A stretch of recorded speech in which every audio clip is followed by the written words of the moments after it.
여러분 안녕하세요. 반갑습니다. 언제나 불편한 이슈마저도 망설임 없이 톡 까놓고 이야기하는 이슈가슈입니다.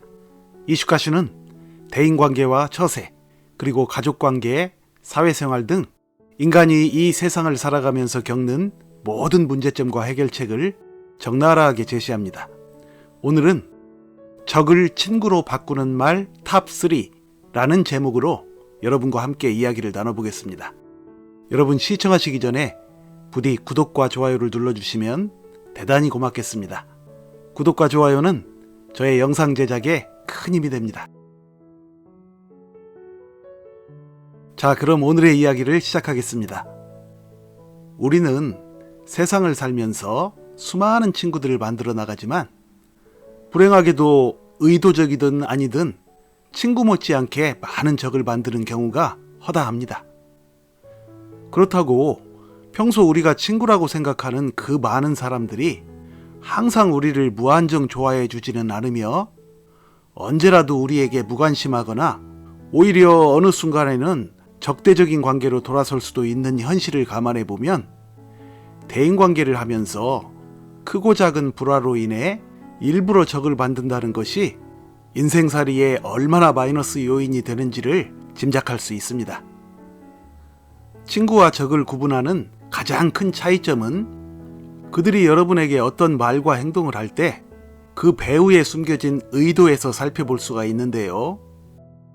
친구는 겉으로는 여러분에게 냉정한 행동을 한다 해도 결국은 여러분을 도와주려는 목적을 가지고 있으며 그들은 늘 선의에서 우러나는 행동을 하지만 반대로 적은 두말할 것 없이 처음부터 끝까지 여러분을 해칠 궁리만 하죠.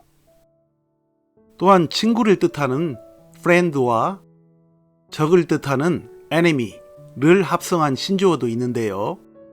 이른바 frenemy라고 부르죠. frenemy의 사전적 의미를 살펴보면 앞에서는 친구인 척 매우 친해 보이지만 뒤에서는 좋지 않은 감정을 가지고 있는 친구이자 적이라고 합니다. 어쩌면 우리에게는 진짜 확실한 적도 있지만 그보다는 우리에게 은근한 분노와 경쟁의식을 가지면서 우리가 잘못되도록 유도하는 프레너미가 훨씬 많다고 봐야겠죠. 그러므로 오늘 제가 말씀드리는 적은 바로 확실한 적과 더불어 은근한 적인 프레너미 둘 다를 포함하는 말이니 참고하시기 바랍니다. 사람 사이에 친구가 되는 동기를 살펴보면 여러 원인이 있겠지만 가장 중요한 것은 상대에게 전해주는 따뜻한 말로 인한 감정 소통이듯이 누군가와 적이 되는 동기 역시 상대의 가슴에 상처를 주는 비정한 말 때문인 경우가 대부분입니다. 물론 상대와 적이 된 원인이 내 잘못이 아니라 오로지 상대의 잘못으로 인해 발생한 경우도 많겠지만 어찌되었든 누군가와 적이 되는 배경에는 서로 간의 잘못된 말로 인한 상처의 상호작용이 있는 것은 분명하므로 만일 인생을 보다 성공적으로 살아보고자 하는 사람이라면 그렇게 적이 된 사람을 다시 친구로 만드는 방법 역시 우리가 하는 말 속에서 찾아보는 것은 지극히 당연한 논리이겠죠.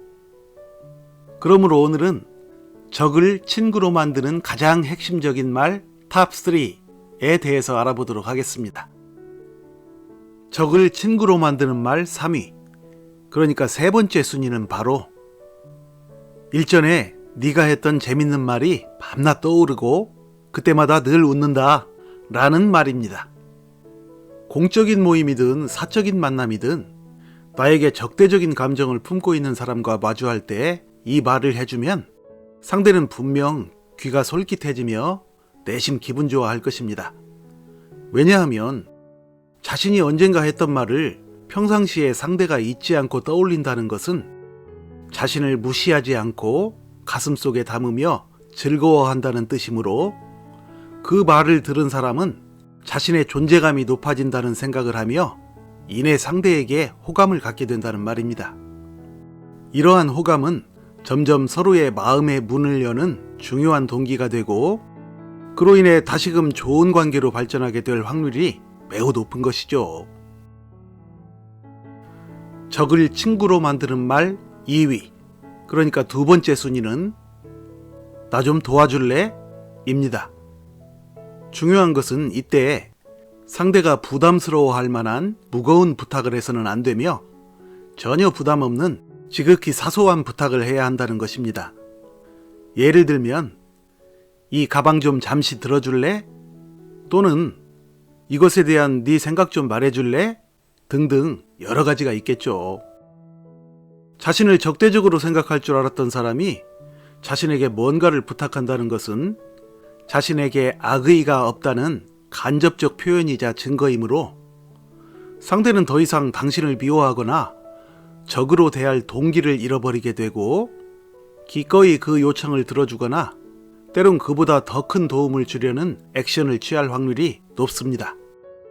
그러니까 상대는 처음엔 자신이 자신의 적을 도와준다는 이른바 인지 부조화의 모순을 느끼지만 자기도 모르게 내가 부탁을 들어줄 정도면 상대는 그렇게 나쁜 사람은 아니다 라는 생각으로 자신을 적극적으로 합리화하며 당신을 기꺼이 도와줌으로써 당신을 도운 그 작은 성과에 애착을 느끼게 되고 이것은 결국 당신을 진정한 친구로 생각하는 단계까지 하나하나 발전해 나갈 것입니다. 그로 인해 마침내 당신은 적을 친구로 만드는 상대와의 이 심리 게임에서 최종 승자가 된다는 얘기입니다. 적을 친구로 만드는 말 대망의 1위는 바로 나 고민이 있어 입니다. 이것은 그야말로 적을 친구로 만드는 데 있어서 상대의 마음을 완벽하게 사로잡는 이른바 촌철살인이라는 말에 사촌격쯤 되는 강력한 메시지라는 것이 나의 관점인데요. 그 이유는 적군이 나에게 와서 고민을 털어놓는다는 것은 그야말로 상식 밖의 상황이므로 이 말을 들은 상대방은 처음엔 크게 놀라면서 순간적으로 마음속에 일대 혼란을 겪지만 그 혼란을 처리할 겨를도 없이 당신에게 연민의 정을 느끼며 속수무책으로 마음의 문을 활짝 열게 된다는 얘기인데요. 당신의 그 고민을 들어주며 이런저런 해결책을 제시해주는 동안 당신과 그 사람 사이에는 깊은 동질감이 형성될 것이고 설령 그 고민의 내용이 별것 아니더라도 둘만의 비밀을 공유하는 끈끈한 유대관계가 만들어질 것입니다. 이처럼 적을 친구로 만들 수 있는 말의 힘을 깨달은 분들이라면 부디 겸손하게 마음의 문을 활짝 열고 나를 대적하는 사람들에게 적극적으로 노력하여 이 거칠고 험한 세상에서 진정한 성공을 이루어 나가는 축복의 인생들이 되시길 바랍니다. 여러분 시청해 주셔서 감사드리며 구독과 좋아요 부탁드립니다. 다음에 다시 만날 때까지 늘 건강하고 행복하세요. 감사합니다.